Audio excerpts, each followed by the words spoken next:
Welcome back to my YouTube channel. आज आपण बघणार आहे स्त्री प्रजनन प्रणाली. मिडवायफरीचा क्वेश्चन आहे. एएनएमला पण आहे आणि जेएनएम थर्ड इयरला पण आहे. Female reproductive system. Female reproductive system हे ॲनाटॉमीमध्ये सुद्धा विचारले जाते आणि मिडवायफरीमध्ये. आता फिमेल रिप्रोडक्टिव्ह सिस्टीम म्हणजेच काय? स्त्री प्रजनन प्रणाली अंतर्गत आणि बाह्य लैंगिक अवयवांनी बनलेली असते. स्त्री प्रजनन प्रणाली म्हणजे हे बाह्य आणि लैंगिक अवयवांनी बनलेली असते, जी नवीन संतती पुनरावृत्ती प्रदान कार्य करते. मानवामध्ये मादी प्रजनन प्रणाली जन्माच्या वेळी अपरिपक्वता असते. गॅमेट तयार करण्यास सक्षम होण्यासाठी आणि गर्भाला पूर्ण मुदतीसाठी घेऊन जाण्यासाठी तारुण्यात परिपक्वतापर्यंत विकसित होते. योनी, गर्भाशय, फॉलोपियन ट्यूब आणि अंडाशय अंतर्गत लैंगिक अवयव आहेत, जे संभोग आणि बाळाच्या जन्मास परवानगी देतात आणि गर्भाशयाच्या मुखाशी जोडलेले असते. गर्भाशय किंवा ग्रीवा गर्भामध्ये विकसित होणाऱ्या गर्भाला सामावून घेते. गर्भाशयामध्ये देखील स्राव निर्माण करतो, जे शुक्राणू फॅलोपियन ट्यूबमध्ये जाण्यास मदत करते, जेथे शुक्राणू अंडाशयाद्वारे तयार केल्यास ओव्हा अंडी पेशीचे फलन करतात. गर्भाशय देखील स्राव निर्माण करते. आता तिथे शुक्राणू जाऊन फॅलोपियन ट्यूबच्या द्वारे गर्भाशयात जाण्यास मदत करते, जेथे शुक्राणू आणि अंडाशयाद्वारे तयार केलेल्या ओव्हा अंडपेशी फलन करतात, नवीन जीव तयार करण्यास प्रोसेस करतात. बाह्य लैंगिक अवयवांना जननेंद्रिय म्हणून देखील ओळखले जातात. जे काही बाह्य अवयव असतील, बाह्य अवयव म्हणजे त्याला जननेंद्रिय देखील म्हणतात. बाह्य इंद्रिय म्हणजेच लोबिया, क्लिटोरिस आणि योनी उघडणे यास वल्वाचे ओव्ह्युलेशन अवयव आहेत. ठराविक अंतराने अंडाशय एक बीजांड सोडतात. आता ठराविक अंतराने अंडाशय हे एक बीजांड सोडते, ते फॉलोपियन ट्यूबमध्ये. नंतर आकृतीच्या सहाय्याने बघू आपण. ते फॉलोपियन ट्यूबमधून गर्भाशयात जाते. फॉलोपियन ट्यूबमधून गर्भाशयामध्ये प्रवेश जाते. जर या संक्रमणामध्ये शुक्राणूशी भेट झाली. आता एक बीजांड आणि शुक्राणू याची या फॅलोपियन ट्यूबमध्ये गर्भाशयात भेट झाली, तर तिथं एक शुक्राणू एक सेल अंडी किंवा बीजांड एक सेल मध्ये प्रवेश करू शकतो आणि क्लीन होऊ शकतो. त्याला झिगोट असे म्हणतात. एक सेलमध्ये फलित करतो. फर्टिलायझेशन सामान्यतः फॉलोपियन ट्यूबमध्ये होते आणि भ्रूणजनाची सुरुवात होते. भ्रूणजन म्हणजे गर्भधारणेची सुरुवात होते. झिगोट नंतर पेशीच्या पुरेशा पिढ्यांमध्ये विभाजित होऊन ब्लास्टोसिस्ट तयार करेल, जे गर्भाशयाच्या भिंतीमध्ये स्वतःचे रोपण करते.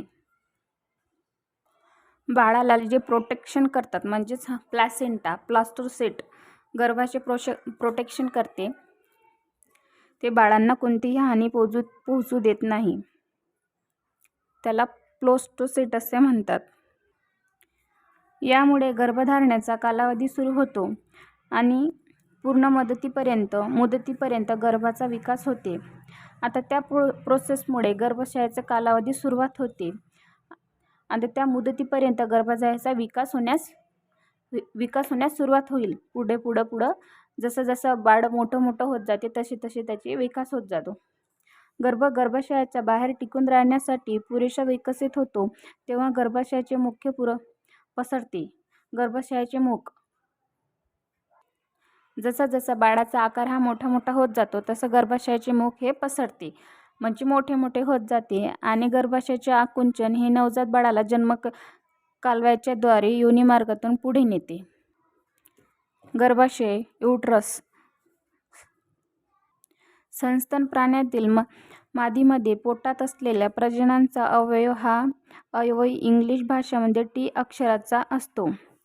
आता युटरसचा आकार कसा? टी. टी या अक्षरासारखा आकार असतो.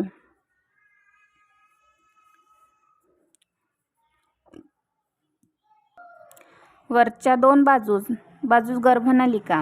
वरच्या ह्या दोन बाजू फॉलोपियन ट्यूब, ह्या दोन बाजू गर्भनलिका म्हणजे फॉलोपियन ट्यूब एकमेकाला जोडलेल्या बाजूस गर्भाशयाचे मुख योनी असते.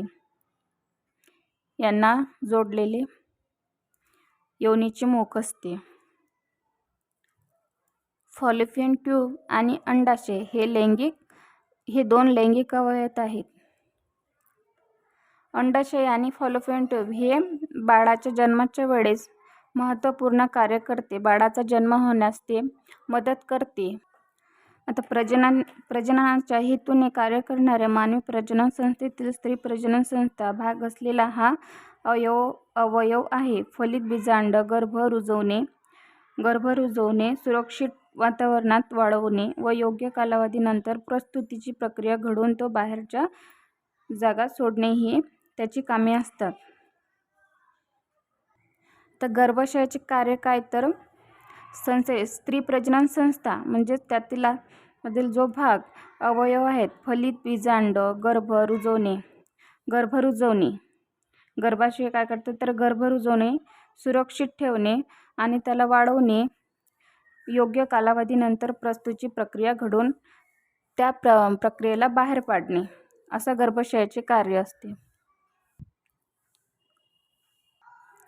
स्त्री प्रजनन प्रणालीचे बाह्य भाग. आता स्त्री प्रजनन प्रणालीचे बाह्य भाग कोणते? लोबिया मजोरा, लोबिया मिनोरा आणि क्लिटोरिस हे तीन देखील बाह्य भाग आहेत.